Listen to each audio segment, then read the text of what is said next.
Shalom Sobat STI.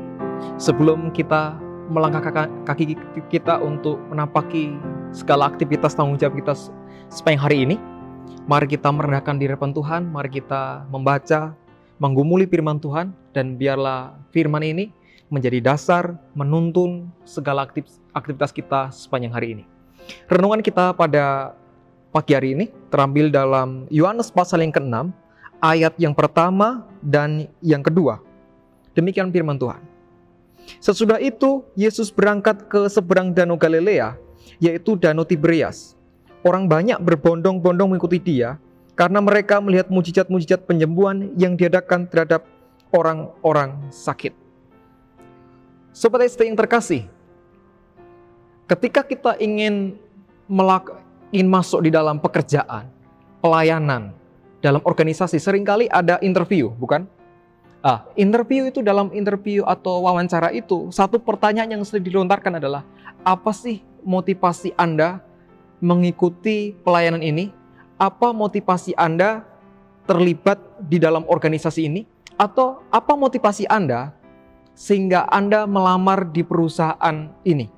Lah, ketika seorang pewawancara, kenapa dia menanyakan itu? Dia ingin tahu kira-kira apa sih alasan yang mendorong orang tersebut ikut atau bergabung dalam organisasi, pelayanan, atau pekerjaan itu. Lah, Sobat IC yang terkasih, motivasi itu mempengaruhi hasil atau output yang akan kita hasilkan. Motivasi itu berbicara mengenai kita, siapa kita, dan motivasi itu berbicara mengenai output apa yang kita hasilkan. Sobat IC yang terkasih, kalau kita melihat Injil Yohanes ditulis bertujuan untuk memproklamirkan, untuk mendeklarasikan bahwa Yesus adalah anak Allah. Lah, untuk memproklamirkan bahwa Yesus itu anak Allah, di dalam Injil Yohanes banyak sekali hal yang dijelaskan oleh Yohanes mengenai tanda-tanda mujizat yang dikerjakan. Lah, tanda yang diberikan itu bertujuan supaya mereka itu mengenal Yesus, bahwa Yesus adalah anak Allah, dan mereka mengikuti dia. Saudara-saudara yang kasih Tuhan Yesus Kristus, kalau kita melihat konteks sebelumnya di dalam pasal Yohanes pasal yang ke-6, yaitu di dalam Yohanes pasal 5 ayat 24 mengatakan, "Aku berkata kepadamu, sesungguhnya barang siapa mendengar perkataanku dan percaya kepada dia yang mengutus aku, ia mempunyai hidup yang kekal dan tidak turut dihukum, sebab ia sudah pindah dari dalam maut ke dalam hidup." Nah, ketika Yesus melakukan pelayanan, banyak orang yang mengikuti dia. Jadi Yesus datang ke dunia untuk menyelamatkan orang berdosa, supaya mereka beroleh hidup yang kekal. Dengan demikian, dengan kata lain, Allah menggendaki supaya mereka percaya dan menerimanya sebagai Tuhan dan Juru Selamat. Tetapi realita yang ada bukan demikian. Mereka ikut Yesus bukan karena mereka percaya Yesus, tetapi mereka ikut Yesus karena mereka melihat tanda yang dideklarasikan kepada mereka. Saudara perhatikan ayat yang kedua. Orang banyak berbondong-bondong mengikuti dia. Kata mengikuti menggunakan imperfect tense. Artinya kegiatan yang dilakukan secara terus-menerus. Artinya murid-murid Yesus itu mengikuti kemanapun Yesus pergi. Yesus pergi pelayanan kemana, orang-orang ini mengikuti dia. Dilakukan secara terus-menerus. Lah, tetapi kalimat selanjutnya, karena mereka melihat mujizat penyembuhan. Dengan kata lain, orang-orang itu mengikuti Yesus bukan karena dia mengerti identitas Yesus secara benar, tetapi mereka ikut Yesus karena mereka sudah melihat tanda. Ikut Yesus karena mujizat yang sudah terjadi. Mereka mengikut Yesus karena mereka telah melihat kesembuhan-kesembuhan yang terjadi itu. Motivasinya bukan karena mereka ingin mengenal Yesus secara benar, bahwa Yesus adalah anak Allah yang menjadi pendeklarasian di dalam Injil Yohanes. Tetapi mereka mengikut Yesus, datang kepada Yesus, tetapi karena mereka ingin melihat dan bahkan mengalami mujizat atau tanda itu. Saudara yang dikasihi Kristus, hal yang lain kita juga bisa lihat di dalam pasal 6 ayat yang ke-14. Ketika orang-orang itu melihat mujizat yang telah diadakannya, mereka berkata, dan dia ini adalah benar-benar nabi yang akan datang ke dalam dunia. Nah, hal lain ini juga. Mereka datang kepada Yesus selain ingin melihat tanda. Hal yang lain adalah berhubungan mengenai politik. Yesus dianggap sebagai orang hebat karena sudah melakukan berbagai mujizat, berbagai tanda. Dan mereka karena mereka menganggap Yesus sebagai orang yang hebat dan sakti, sehingga mereka ingin menjadikan Yesus sebagai raja. Hal itu dilakukan dengan tujuan supaya mereka mampu melawan Herodes dalam pemerintahan Romawi. Dan dengan demikian mereka keluar dari penjajah.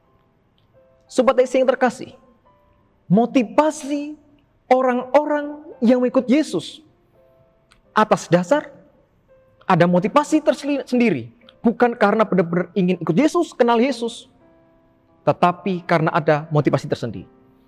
Karena ingin melihat tanda, karena ada tujuan tersendiri, tujuan politik, yaitu untuk menjadikan Yesus sebagai raja. Sobat Esi yang terkasih, bagaimana dengan kita? Apa yang melatar belakangi, apa yang menjadikan kita melayani Yesus? Apakah karena kita ingin melihat mujizat? Ketika kita mengikut Yesus hanya karena mujizat? Kalau sudah tidak melihat mujizat, kita meninggalkan Tuhan. Atau mungkin karena pelayanan karena uang. Oh, saya melayani karena uang. Tetapi kalau tidak ada uang, kita akan meninggalkan Yesus.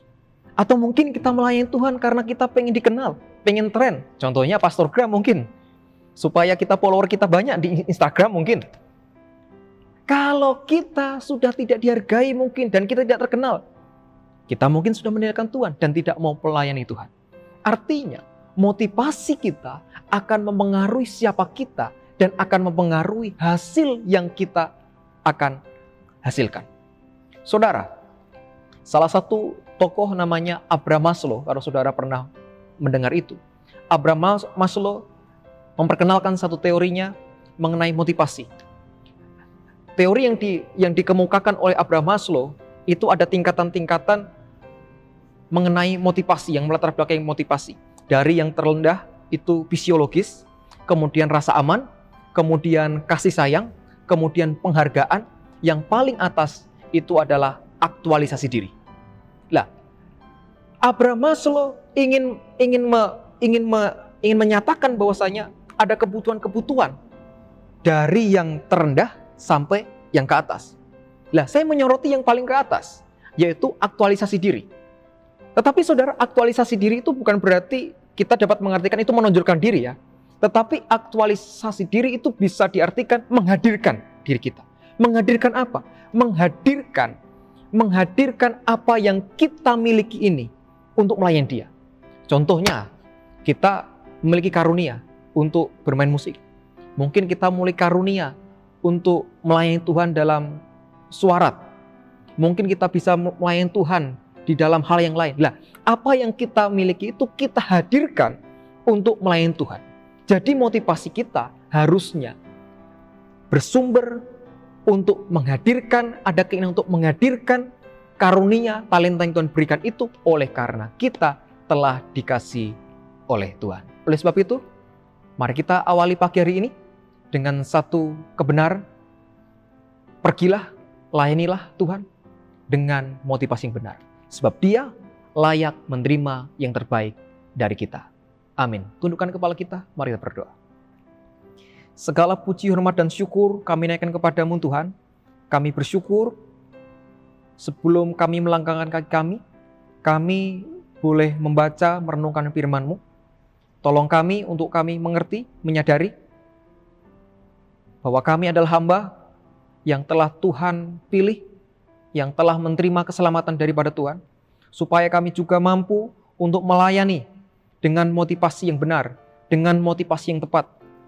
Dengan motivasi karena kami adalah orang yang telah diselamatkan, orang yang telah menerima pengampunan daripada Tuhan, sehingga supaya kami melayani dengan hati yang tulus, dengan motivasi yang benar itu.